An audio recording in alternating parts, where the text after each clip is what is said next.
Welcome to Vertical City. I'm your host, Lennon Richardson.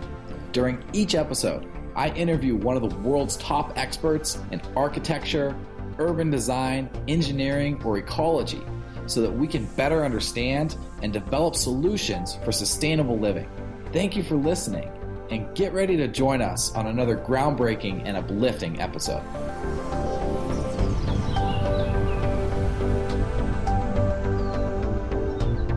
Throughout his life, Lloyd Alter has worked as an architect, developer, inventor, and writer. He currently serves as the design editor of treehugger.com and is a contributor to various other media outlets. Lloyd is also a professor at Ryerson University, where he teaches sustainable design. In this interview, Lloyd and I discuss many interesting topics, including urban sprawl, cars versus public transportation, integrating food production into the built environments, and how to promote sustainability in the cheap energy era. Lloyd is based out of Toronto, Canada, and I conduct this interview remotely from Portland, Oregon. For complete show notes and links to everything discussed in this interview, visit verticalcity.org/podcast.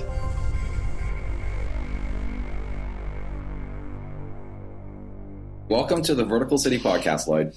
Thank you. Glad you're here. So I wanted to start off just by letting you know I've read several of your articles recently, and I'm really intrigued by a few topics you've been writing about. And one is this idea of basically rebranding the energy movement and why it's so important for us to get away from the traditional model of selling energy efficiency.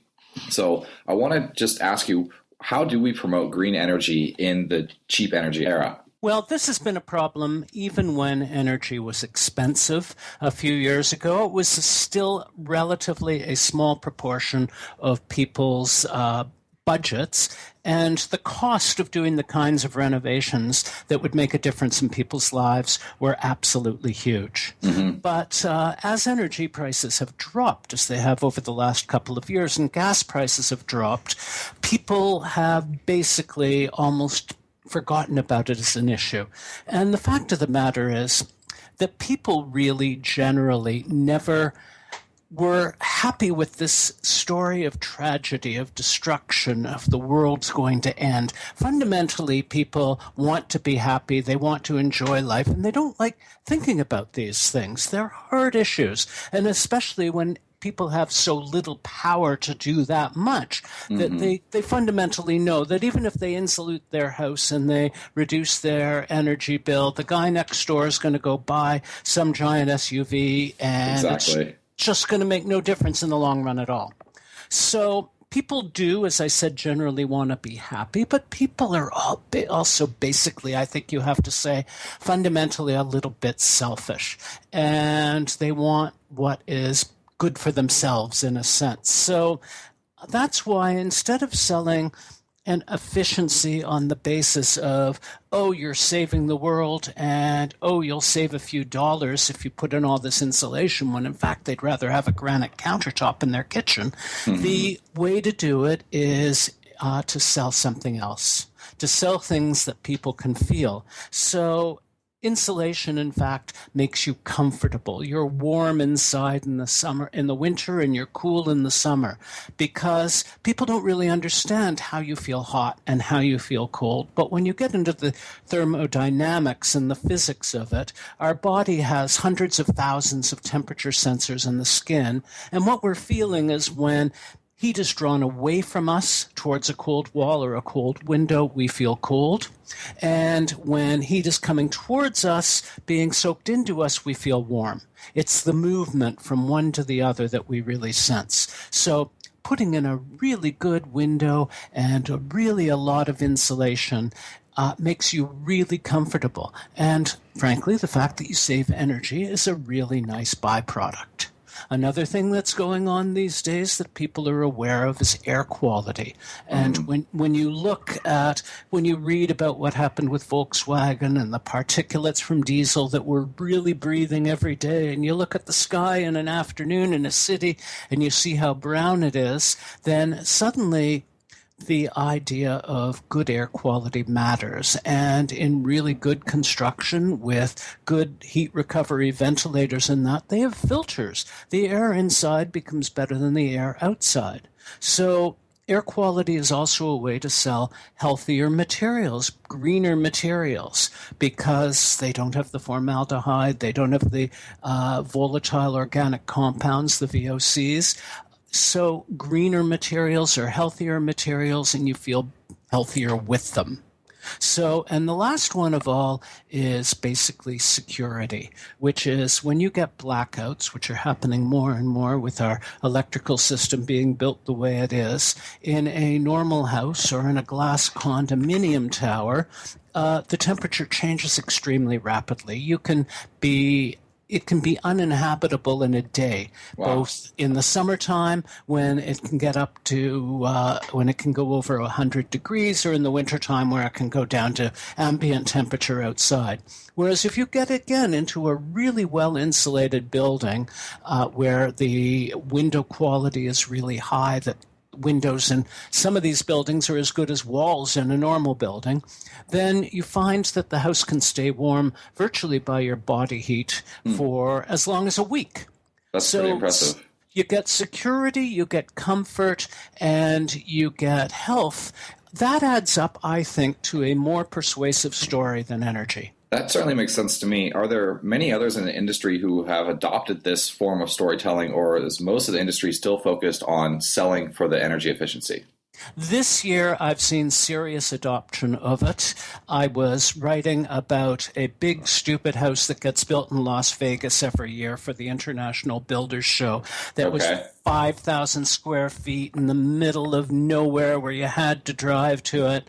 But the guy who was supplying the insulation from fiberglass said, you know, nobody cares about gigajoules, but they care about comfort now. Sure. So even the insulation guys are realizing, well, how are we going to sell this stuff if nobody cares about energy? So they've glommed on to comfort. Rick Fedrizzi, the head of the United States Green Building Council, which runs the LEED program, has grabbed onto the whole thing about health and wellness as well by sort of taking into LEED what's called the WELL building system. The WELL system is a new building certification system that's based on health and wellness. So suddenly LEED is looking at the same subject as well. I haven't heard that yet. So is this going to be like an add-on that would be a supplement to LEED, or is it going to be one of the fundamental requirements? It's going to be an add-on. It's sort of separate, but the people who certify LEED will also certify the WELL building system, so you can go for both. Okay, so I want to loop back just for a moment to something that you made me think of earlier when you were going on about how we feel energy and how we feel heat and cold. So if I'm understanding you correctly, it has less to do with the actual temperature. But so, for example, I could be in a room that's 75 degrees, but I feel a little bit of a chilly draft, and that's going to make me feel colder than as if I'm in a room that's 70 degrees but has no draft at all. Absolutely. Absolutely. Took me a long time to wrap my brain around this. When I went to architecture school, we were taught that comfort is a mix of air movement, humidity, and temperature. And so even then, temperature alone wasn't what made you comfortable. But now, when I learned more about it, and I learned about what they call this mean radiant temperature, like how your body radiates heat or how the walls radiate heat, it really changes the way you look at things. Suddenly, every window, every place I go, I say, oh, there's a lot of window there. That's going to be hot in summer, cool in winter. Not because they're fighting with the thermostat to compensate for it. It's just going to be. That's the way it is. That's really interesting to me. It makes me think of like different materials that if, say, you had like something metal in your freezer for whatever reason, and you pull it out, it feels a lot colder than like a frozen bean, but they're obviously the same temperature because they've been sitting in the freezer for the same period of time. And that's because they're giving off a different heat spectrum, I guess. Yeah, I forget exactly what the proper term is for, they have, conductivity. They have totally different conductivity. So when you put your hand on the metal, it's sucking the heat out of your finger much more quickly than the bean is. And your body, your finger, the thermal sensors in your finger are what are feeling it. And there are huge amounts of them on your hands. I wonder if this is too much detail, like if somebody was trying to sell comfort, if this sort of detail would help sell that or not. I'm just kind of thinking out loud to myself for that one. I've been thinking about that too, how you actually sell it. And because it's a complicated concept, everybody thinks, oh, I'll be more comfortable if I invest in a smart thermostat than I will if I invest in insulation. But once you start talking about why do you feel so comfortable when you get in bed and put a couple of blankets on, and you start explaining that, think of your walls as big blankets.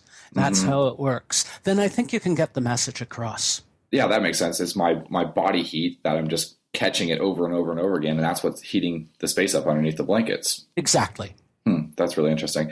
All right, so I know something else that you're really passionate about is this idea of simplicity and really using only what is necessary for us, that in terms of space and in energy. And I'm bringing this up because I know that even though we've become more efficient with our technology and using less energy, that we haven't really made any significant leaps as far as the individual users' total use of energy. And that's because, in fact, we've gone seriously backwards. Okay. We use more energy per capita than we ever did, because simply what happens is that they crank up the car standards, the efficiency standards of cars. So people buy bigger cars. They switch to SUVs because, hey, a modern SUV is as efficient as a car was 15 years ago as the energy standards keep going up. We improve the wall insulation, municipal standards. People buy a bigger house because they say, hey, it won't cost me any more to heat or cool.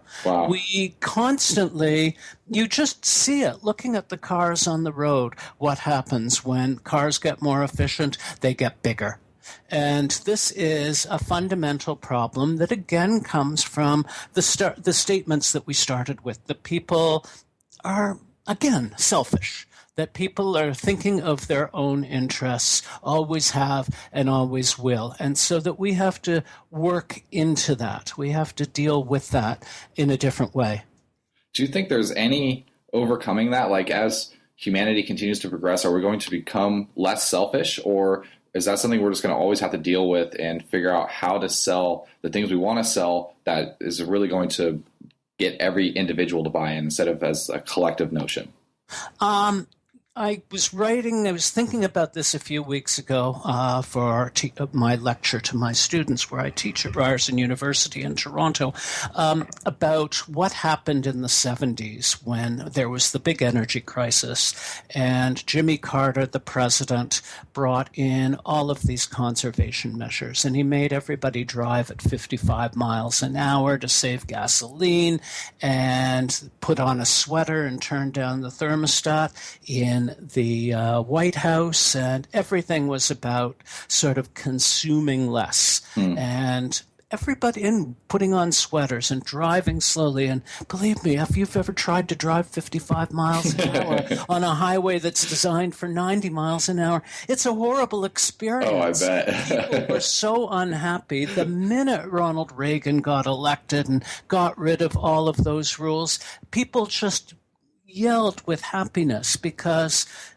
as far as they were concerned, it was ridiculous in the first place. You're seeing the same kind of thing now with the whole issue of energy and climate change and the polarization between Republicans and Democrats over issues like this, that energy saving and conservation was totally politicized. And when it's politicized to the degree that it is, well, you can't say, as almost seems to be the case now, that you can only sell energy efficiency to Democrats. You've got to sell the story to everyone. So the way to do that, I think, again, is by looking at those positive things, such as we've gone on about comfort, security, and wellness. Now, the other side, there's there's a phrase that I've forgotten about, you draw people in with honey or you beat them with a stick. I don't know.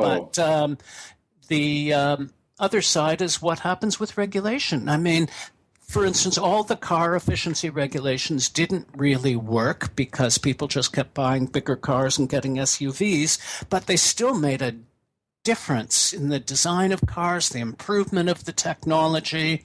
If gas hadn't done what it's done, which is dropped in price by 3/4, you'd still see people buying tiny cars. Mm-hmm. So there's a mixture, carrot and stick. There's a mixture of things we can do, like make those little cars more comfortable and make them people want to drive little cars because, in fact, they park more easily and they're better in the city. If they narrowed all the street lanes like they're doing in Europe and in other cities, because it actually slows cars down, people would say, well, I really don't want to drive that Cadillac Escalade down. I can't fit it down the road. Yeah, exactly. I want something nimble and small. Mm-hmm. That's interesting. So I definitely understand what you're getting at with the carrot and sticks. Carrots being incentives, a positive incentive to do something, and a stick being a sort of a punishment, which makes me think of another idea I had, which is, would it make sense to have a sort of sin tax on vehicles, all vehicles, or maybe just SUVs or bigger vehicles that aren't as efficient, a sin tax like we have on cigarettes and liquor, where basically you're paying, most of what you're paying is going to tax revenue? Well, I believe there was. I'm not sure if there was definitely an SUV tax and a luxury tax that was on cars for quite a while. And I don't know when it was removed. But yes, I think there should be, or there should just be a reasonable gas tax. The gas tax hasn't been raised since 1980. And so if they actually raised the gas tax and didn't pay for road infrastructure out of general tax revenue, which means every bicyclist and everybody who's takes transit is actually paying for roads in their taxes, it would be better all around. And of course, people would buy smaller cars. Why do they buy smaller cars in Europe than here? Why does nobody drive an SUV except a few people in the UK who have those big Land Rovers? It's because gas costs 3 times as much and the roads are so much narrower. And, in London, they have the congestion charge. It costs you $30 every time you want to drive downtown. So there are all kinds of things that you can do to reduce the amount of driving that people do. Those are the sticks right there. Yeah. What about on the carrot side?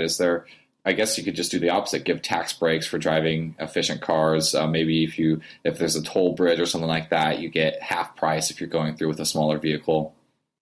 Or what you could do is you could do what they did in Copenhagen, where they had a huge problem in the 70s that everybody was driving and they had no oil at home in the country. So they started in the 70s investing in bicycle infrastructure and separated bike lanes and bike bridges, promoting bikes to the point where now 40% of the people in Copenhagen commute to work by bicycle. It's absolutely extraordinary. Yeah. The carrot there was, let's give you a really good alternative. And that's what they have. They can drive, they can park their bikes, they don't pay the high taxes for gasoline or the expensive parking, and they're fit and skinny and gorgeous because they're getting all this exercise. Good point. So, that's the kind of carrots we can do. Or in Portland, I believe, they brought out they're bringing out more streetcars that are fun and are fast,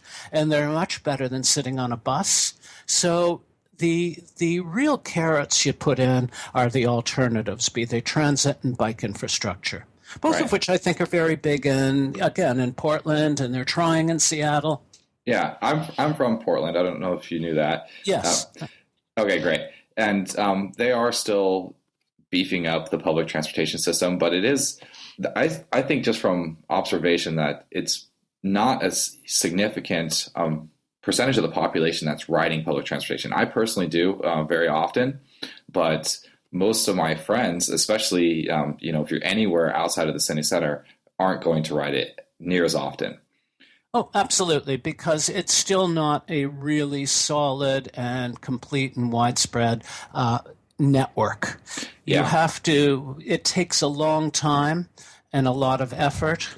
If Seattle had taken that big dumb drill and instead of building a highway, had used it to drill subway tunnels, they'd all probably be done by now, and you wouldn't have needed the stupid highway that they're burying.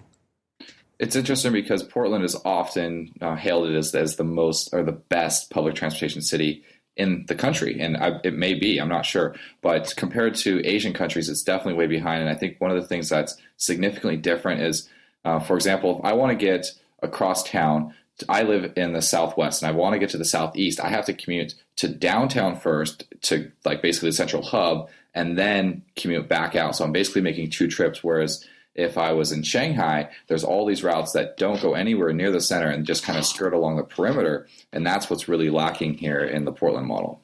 Well, because the Portland model is built on the fundamental North American model that was developed 50 years ago, when the fundamental thought was people live in the suburbs and they go downtown to work. Yeah. And so everything was radial out of the downtown. In Boston, they have fabulous streetcars. They're all radial into downtown. In Toronto, the subways were radial into downtown. Then when offices started moving to the suburbs, as they've done all over America, and where I live in Toronto, the whole thing breaks down because I'm not going in that direction. So Shanghai and Beijing, where they basically just woke up one day and said, hey, we're going to build a monster subway station system in the next 5 years, could lay it out as a grid instead of a radial system. Yeah, that makes a lot of sense. This conversation we're having is leading very naturally into the next topic, which I wanted to bring up, which is, why is it that cars are continuing to be so popular and are actually becoming less expensive, whereas public transportation is becoming more expensive? This is something I read from one of your blog posts. Well, there's a great cartoon by Andy Singer, who's a famous environmental cartoonist, where he shows a picture of money being put into roads, and it's titled much needed infrastructure. When you see a picture of a subway car, it's wasteful subsidy. Okay. That it's just this North American attitude that cars are part of your body. They're part of the way that you live, and cars have to be subsidized. Cars are independent, and that's the way it is, and that transit is for the poor and the old, and it's really a public service rather than an actual legitimate system. If you think of the way, bicycles are just beginning. In America 5 years ago, nobody rode a bike except for exercise and recreation. They were toys. And when people started actually commuting with them, they said, what? You want bike lanes? You want to take space away from cars? Are you crazy? We don't do that. Roads are for cars. I mean, I'm sure you've heard, everybody has, of our embarrassing and horrible former mayor, Rob Ford, who basically got elected on the basis of there were all these suburban drivers, and the previous mayor, who was quite forward-looking, put a tax on cars of $60 a year on the license plate renewal fee. And they were insane. And so they voted him out of office. This guy got in. He said, roads are for cars. My heart bleeds when a cyclist gets killed, but they did it themselves just by being there. You think he's a buffoon, but it's in fact an extremely common attitude. And so it's just, that's the way the majority of people still drive, and that's the way they think. So that's the fundamental problem that we have to get over. And like I said, in Copenhagen, it took 30 years to do that. In New York City, it's taken a long, long time. And boy, the fights they have over every single bike lane are insane. But, at least they're fighting the fight and they're putting in the bike lanes. It's just a struggle to change the mindset. Yeah, even here in Portland, which is definitely a very bike-friendly city, every once in a while, just out and about, I'll hear arguments between motorists and bicyclists, and something I'll commonly hear is, just because you're on a bike doesn't mean you don't have to follow the rules, things like that. Oh God, don't get me started on stop signs. Beat my head against the desk on that issue. In Toronto, again, they use stop signs as traffic control in residential areas. So you can have a street that almost nobody's on, but used to speed on them because they're straight. So at every intersection, every 266 feet, there's a stop sign to slow cars down. That's why they're there. They're four-way stops. In the old days, there would only be two-way stops because you didn't have to get everybody to stop. You had somebody who had right of way and someone who had to yield. Okay. So if you're on a bicycle, how do you feel when you're being told to stop on an empty road? Because the stop signs were there to control cars. It makes no sense to apply the same rules to bicycles as apply to cars. They're different vehicles. But, God, try and convince anybody in a car of that. Yeah, totally. I was shocked in Copenhagen at a T intersection, where if you're in the top of a T intersection on a bicycle, it's in Toronto. I just go through a red light every single time in a T intersection unless there are pedestrians there because there are not going to be any cars. And I was shocked in Copenhagen to actually come up to a T intersection and all the cyclists stopped. Oh. Really? There's no cars coming, but it was a red light, and they'd actually been ingrained that that's what you do at lights. But they don't have any stop signs in the country. So it's a very different thing. It's stop signs that cause me so much aggravation. Excuse me. You just hit on one of my I can tell. That's interesting. All right, so let's stay on this topic of public transportation versus car commuting.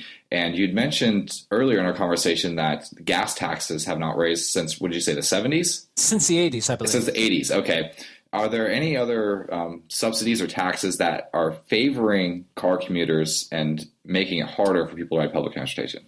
Absolutely, absolutely. All of the communities in the suburbs, they prefer suburban lots, suburban planning, where people have their parking in their garage. They build their schools as big schools that everybody has to drive through because they think they're more efficient to run than a lot of little schools that people can walk to. They make the roads really, all the curves at the corners really round and big so that fire trucks and everybody can move really quickly around corners. That they basically do everything they can, not only to make it easier for cars to work, but almost impossible for anyone to do it any other way. For anybody to walk or anyone to take transit. The density's too low to support anything but buses. Fact of the matter is, as soon as you've got anything on rails, it needs a certain amount of density. It needs a certain number of people to use it. Makes sense. And if the density is really low, you can just have things like buses and not buses that come very often at all to be useful. If you have one of those 50-foot radius corners that they do at every intersection in the suburb and a pedestrian comes, well, A, the pedestrian doesn't really know where to be because there's no real point, and B, the drivers can whip around the corners at 60 miles an hour. If you do like an old city 5-foot or 10-foot radius, just like a round, a car really has to slow down to go around the corner, and a pedestrian knows exactly where to be. So the design of our cities is fundamentally based around the requirement for cars. And then as you decide, well, we want to get people out of cars and into transit, you say, well, you can't, because there's not enough density to support the traffic, and the road cul-de-sacs that are designed so that you got the big arterial here and then all the little cul-de-sacs. Well, they're all bendy, and they have to walk a long way just to get from one point to the other. So that when everything is designed around cars in the first place, it becomes a vicious circle. The only way that you can survive it is to have a car.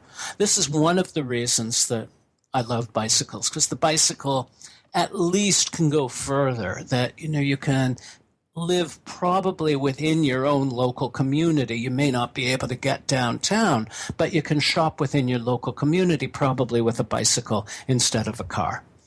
But we have to design our communities to be walkable communities like they were 100 years ago, where every town had a high street, a main street, and the residential streets were off it, so that you could actually walk downtown, you could walk to the greengrocer, you could get the stuff that you needed. The first suburbs were streetcar suburbs. So you took the streetcar to the new suburban development, which had its own little core, and people then could walk home from that little core that was built around the streetcar station. When we went post-war to the vast, spread out suburban thing. That was the end of the streetcar, the end of transit as we knew it. They're ripping them all up and saying everyone is going to be much better in cars. Now, what's going to turn this all around are the baby boomer generation. That there are 75 million Americans who are now retiring at a rate of something like 10,000 per day, and they're getting older, and they're going to be having more trouble driving.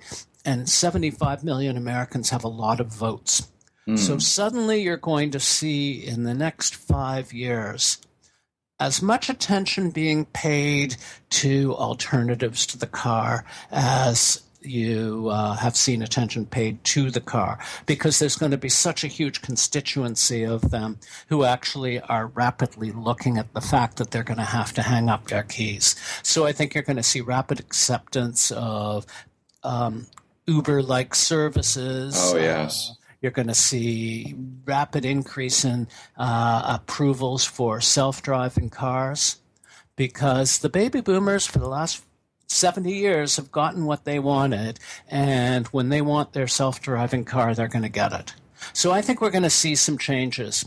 That's really interesting. You made me think of something. Often, there's a stigma towards the elderly people when they're driving. If you see somebody who's old, who probably should not be behind the wheel, and it's easy to cast criticism towards them, but you maybe just step back and think for a moment, well, they don't really have any other options. Maybe now with Uber, but I'm sure that a lot of elderly people aren't even aware of that. So we have to do something. So they have to commute, right? They have to go shopping. Yeah, there are in San Francisco, of course, where all the startups there are sort of Ubers for the elderly being started, where there are actually special programs that are designed and, hey, you don't have to do it in your smartphone. You can actually call us. But, all of these aging boomers are really computer literate. That won't be a problem. They've all got their smartphones now, and they'll be perfectly happy and capable to do it in 10 years. But I think that we're going to see some dramatic changes. All right, excellent. Well, that's good. I'm looking forward to that. It'll be interesting to see what does happen. So we've talked so far about the battle between cars and public transportation, a little bit about taxes, and then also just the design and setup. And you've kind of touched upon density as well, which I know that is something that you're also very passionate and you feel is important to being able to create more of a sustainable lifestyle. And so can you just kind of iterate a little bit why density is so important and why is that tied into efficiency? Well, there are various levels of density that one can have, but let's start what we've been talking about with the suburbs. That when you have suburban density, it's virtually impossible, as we discussed, to service it without a car. When you look at the energy issue that we have in the United States, you find that 50% of the carbon is coming from the transportation, people getting from work to their home, getting around, people doing what they do, 50%. And when you look at where that carbon's coming from, it's almost entirely coming from gasoline. Now, when you look at the gasoline economy of the world, with our dependence still on Saudi Arabia or on fracking or on all of these destructive offshore drilling, fundamentally the gasoline and oil economy is destroying our planet. We know that. So the question is, how do you get people out of their cars? Well, the single best way to get people out of their cars is to build denser communities where you simply don't have to use it.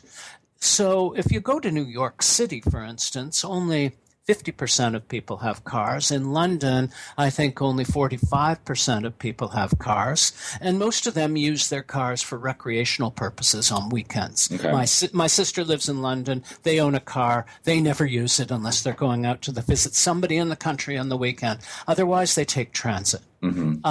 So this is what happens. If you go to now mid-density, what I like to call sort of more European densities, like you see in Paris. There's almost no building in Paris over 7 stories high. And yet it's hugely dense. There are so many more people living in a square mile in Paris than there are even in Manhattan, which is all the spiky towers. That's really interesting. Yeah, you don't have to build like Manhattan, where all of those new towers are so expensive that nobody can live in them but billionaires anyway, and the same in London, when you build tall, as they are doing in New York and as they're doing in London on these small footprint buildings, it gets very, very expensive structurally because they've got to resist all of the bending. They've got to have all of the elevators serving just a small number of people. So I've always been in favor of what I call the Goldilocks density, which is not so low that you can't get around without a car, but not so high that people are sort of falling off the sidewalks and everything has to be a super mall, and they have to build subways to accommodate them all because there's not enough room in the ground anymore, which is what they've got in New York City, where they're spending like 70 years it's been going on, and I think they're up to $60 billion to build this Second Avenue subway system that they're building now. That's crazy. Whereas if you look at sort of the middle densities, then you get a situation where you can actually support neighborhood stores and you can walk to them and you can support light rail transit on the surface and things like that. Mm-hmm. So that's, density is a tricky thing, but I don't know if you've been to China. Yes, I have, yeah. Hong Kong, I thought, was absolutely wonderful, but it's crowded. It is. Hong Kong is really dense. Yes. And some of the places do not look like the really dense, not top of the line going up the mountain ones do not look like the most wonderful places to live. So I think there's got to be a medium. Yeah, Hong Kong is interesting. I was in Hong Kong, I guess it was about 6 months ago, and I went to this park. I'm using air quotes at the moment because the park was more than half of it was cement, and there was like little patches of like grass and stuff like that. And there was all the play places were like basketball courts, and there was a soccer field, but it wasn't even grass. It was like some sort of turf substance. And so it was like, this is a weird park. This is the most, it's like just cement covered park I've ever seen. Yeah, it's a problem. It's one of the reasons, for instance, with the super, super tall buildings like you're talking about in Vertical City, and that they can actually work, because there you're saying, okay, what we're going to do is we're going to go so dense, put people so vertical that we can actually have lots of green space around it, that we can have that building sitting in a park. Yeah.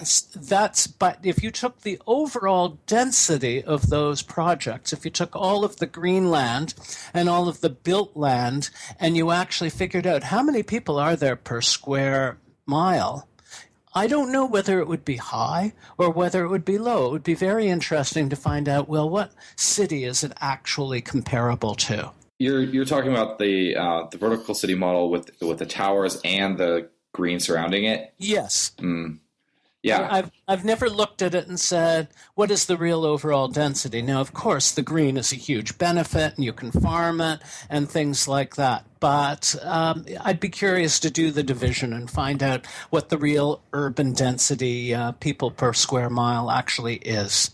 Right. And so I bet you find it's not that far off a city like Toronto or Portland. Yeah, I haven't done the math. I do know off the top of my head that there's, in the book that we published, there's several different Vertical City models, and the most dense one calls for buildings that can inhabit 250,000 people, and that is in a square mile area. But that is not including the green lands that surround it, which would be naturally considered part of the city, and that would obviously lower the density once you take the green lands into account. Right. But that's something that I think is definitely a battle and something that needs to be talked about more, is the importance of density. I really personally enjoy density. I grew up in the country, but have fallen in love with cities, and right. Because there's so much to do in the cities, and there's so many interactions, and I love being surrounded by the diversity of people and cultures, and being able to eat all different types of food, within walking distance. That's all very amazing to me. But I also really appreciate being able to sort of tune out from all that noise and go into the countryside, and that's so. It's just a matter of being able to integrate those two, and certainly going to be a challenge going forward. Absolutely. Absolutely. Like I live in a city where I bicycle everywhere, or if it's like really snowy or rainy and that, I take transit, and we have a car and we use it rarely. But come summertime, I really like to get in that car and get out of town and get up to the woods. And, you like to have both. You really need both. And that's the quandary that we've got to face. I mean, there are people, Toronto is on a lake, and I remember going, and Toronto also has a high escarpment right in the middle of it, a hill. And I remember doing an architectural tour of my son's school, and there were kids who were looking out the windows, and I was pointing out the lake, and they were like 8 years old, and they never knew that there was a lake. Wow.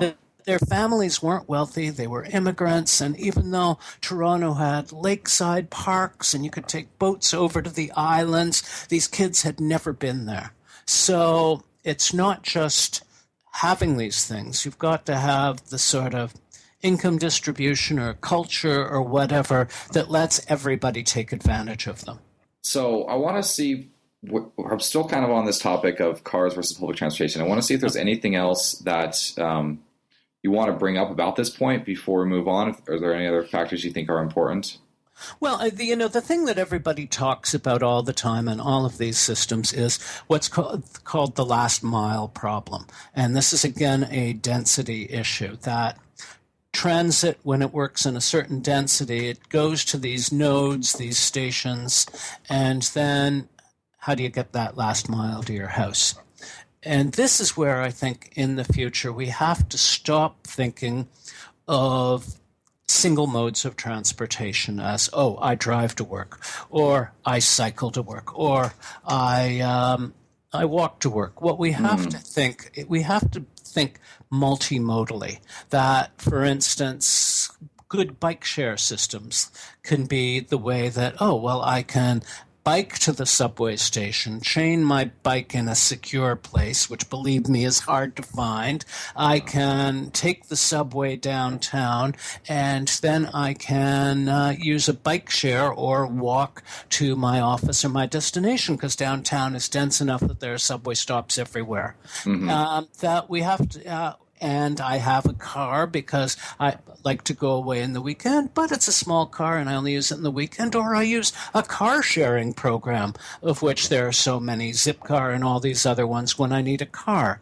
If we stop thinking all the time about it's mine, mine, mine, and we start thinking multimodally with car shares and bike shares and transit systems, then suddenly it gets much easier to solve all of these problems of, oh, this area isn't dense enough, or that area is, these things are too far apart, and this downtown core is really dense. If you start thinking that, I'm not a cyclist, I'm not a driver, I'm not a transit user, I'm all of the above, maybe even in one trip, then this is the way I think we can really start changing the look at it, that puts one in a pedestal and takes away from the other, the way that we can make them all work together more effectively. And that, I think, is ultimately the direction we have to go. That's interesting. You kind of just gave me an odd thought, which is like a public transportation triathlon, sort of an event where you have to ride multiple means of public transportation. It could be an interesting way of making people adopt this idea. Absolutely. There's always, every year, there's this race where it starts at someplace in the burbs and ends up at an ice cream parlor downtown, and it's a race between the guy on the bike, the guy who takes transit, and the guy in the car. Huh. And the bike always wins. Okay. But and he's earned his calories he's about to eat. Yeah, but you have a really good idea that what if, you actually had to do them all? That would be very interesting. Yeah, that would be interesting. It'd be kind of a fun promotional event. All right, so we do have just a little bit of time left, so I want to transition to another topic here, which is about integrating food production into cities. And I have a quote here that I took from one of your articles, and it's about vertical farms. And you said, it just doesn't make sense to grow food this way except under very special circumstances like in space or in Singapore. And I wondered if you could just elaborate on what it is you feel isn't working about the vertical farm idea, and what might be a more beneficial alternative. Well, there's something wonderful about growing food in the ground. If you go to England, in a lot of cities, they have allotment gardens in Toronto and that growing food in soil is tactile and is something, well, that's ingrained in us. Food has forever naturally been grown in the ground. And it always seemed to me that when you've got something that for millions of years has developed on a horizontal plane with sun coming straight down on top of it and moving through the day, then why would we go vertical with it and bring on all of this need for artificial light and hydroponic chemicals and our hydroponically grown vegetables? I mean, isn't there as nutritious, as healthy, as good as the stuff that's grown in the ground? This is something I've never been absolutely convinced about. There are more bugs in a square inch of soil. There are more bacteria and microbes and things in a square inch of soil than there probably are people in Portland. And yeah. So suddenly you're growing this in this totally sterile environment. Can it be as good? Can it have the nutrients? I don't know. Fundamentally, though, it really comes down to to economics. The buildings are expensive. And to build an entire building out of very carbon-intensive materials like concrete and steel and things like that, and then clad them in glass and then fill them with LEDs to grow lettuce, which they're doing now in Japan. They just opened this totally automated vertical farm. When we're surrounded by tens of thousands of acres of farmland that's gone out of production over the last couple of decades because it was cheaper to grow food in California and ship it across the country. So we've got a monoculture of lettuce in California serving the whole country, a monoculture of strawberries from California serving the country, when, New York State used to be the heart of productive agriculture for the United States of America. And now there's barely a farm there. I'm sure it's the same out west as well, where you are, that, it was cheaper to grow things in California and ship them than to have farms up there. Well, wait, the climate up there is very much like Vancouver, which I know has incredibly productive farmland. Yeah. If your cities are surrounded by this kind of land and you don't pave it over with subdivisions, surely it makes more sense to have agricultural green belts around our cities than it makes to pile the stuff all up in concrete and steel and light it with LEDs and run those LEDs off, well, they say, it's running off solar, so it's not using all that energy. But, I think that it wouldn't. I just still cannot see how it makes economic sense. So what do you think is a better alternative? Just continue? Better alternative is to drastically control development, stop sprawl, insist that if cities are going to get bigger, they have to get bigger vertically or in a concentrated way, and use the land that surrounds those cities for recreation and agriculture, not for building. Yeah. That sounds very much like the vertical city model. I guess where our differences lie is you're more in favor of the medium density, but definitely the idea of surrounding our cities with greenland is something we're in agreement about. Oh, yeah. And again, I really love the vertical city concept. It's exactly what I'm saying, really, that it controls the spread, the horizontal spread of development and limits it. Leaving that land as it does in the vertical city for recreation and agriculture. Yeah, I definitely appreciate you covering us when we had the Kickstarter campaign a while back.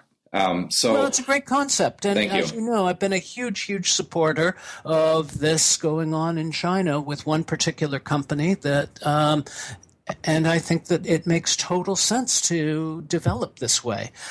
But I think they're incremental. things. It's the absolute fundamental point of agreement we have is that land that is green and land that grows stuff should stay green and growing stuff, whether it's trees or whether it's farming. Yeah, definitely. All right, so we do have just a little bit of time left, and I'd like to just open this up to you. If there's any projects or ideas or anything in general that has to do with architecture, sustainability that you're working on currently or just generally passionate about that we haven't had a chance to discuss that you would like to make our listeners aware of? Well, it sort of loops around again to what we were talking about at the beginning about comfort, security, and wellness. There is a building system that's very popular in Europe that's just beginning to have impact in North America, and that's the passive house system. Okay. And the passive house system is basically a thick envelope of insulation, extremely high quality windows.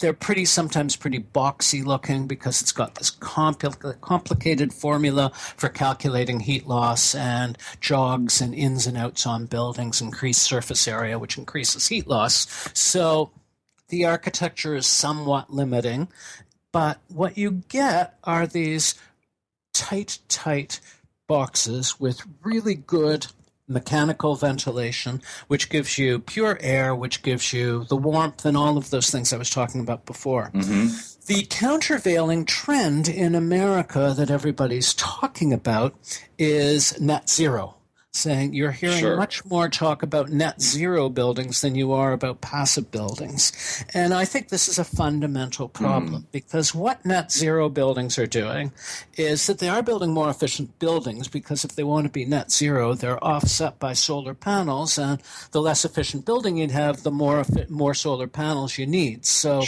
they are more efficient, but they fundamentally are using technology instead of insulation, and that technology doesn't work for them all the time, like in the dead of winter or at night when the solar panels aren't getting anything. So everybody's tying into the grid. And so you're getting, we're net zero. We give the power to the grid when we are generating too much in summer and when we take it back and we need it in winter. And everyone thinks this is wonderful, but there are three fundamental problems that I see. One, it's inherently suburban biased because if you think of a high rise and you've got like 6 stories of people in apartments, well, you don't have enough roof to serve 6 families when you probably have enough room for 1 family. So it inherently, net zero, I think, inherently encourages sprawl. When you talk about it, it means you've got a single-family house with a nice big roof and hopefully not too many trees around to block those solar panels. And so you're talking about a system designed around sprawl. Second of all, at some point, those utilities are going to say, why the hell are we building a whole system that's only being used by poor people in high-rises or by rich people in the wintertime? So what happens is the whole system begins to break down, that power starts getting really, really expensive, and that the poor are basically subsidizing those who can afford the net system, the net zero system. So when people say they're going net zero, I start asking these questions like, who's paying for your winter power? Where does it come from? What about those people who live in apartment buildings? What about those people who live in cities? What about those people who have nice trees on their property? So it's all wonderful, but there are some things that I think are better done collectively for the good of the whole society, and that involves healthy water that you get from a central system, and electricity needs to be secure on a gridded system that can service everybody, including those who don't have a roof and can't afford solar panels.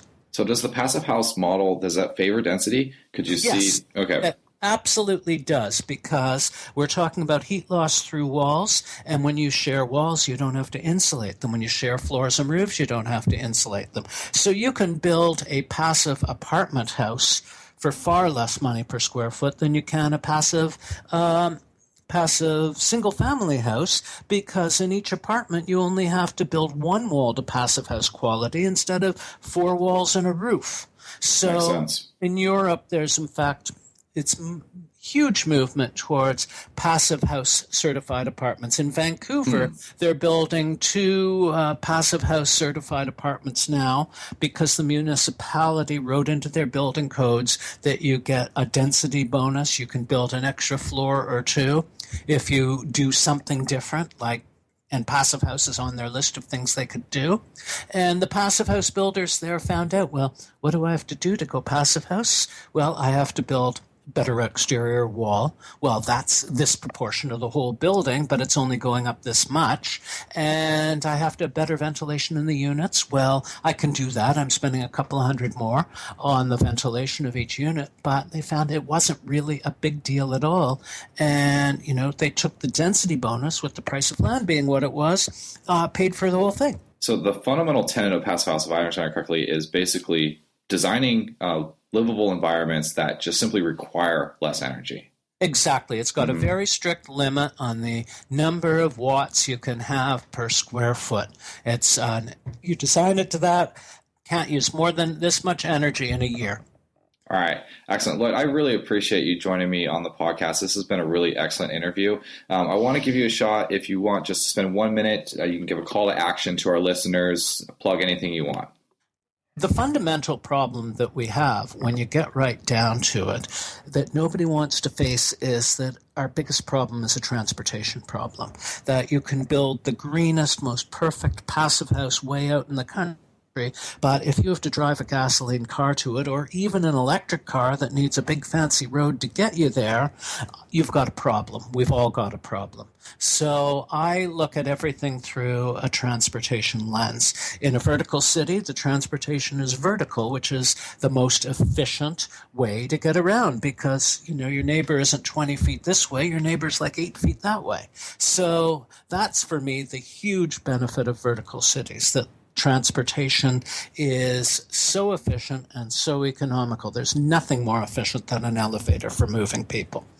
If you look at everything through a transportation lens, like you say, I'm going to ride my bike to the store instead of drive my car to the store, or I'm going to live somewhere where I can do that, or I'm going to buy my house near transit, then the whole energy and carbon picture of your life changes. So what I say to everybody, and what I say right here, is think transportation first, and almost everything else follows. Great. Lloyd, thank you so much. I really appreciate it. Good.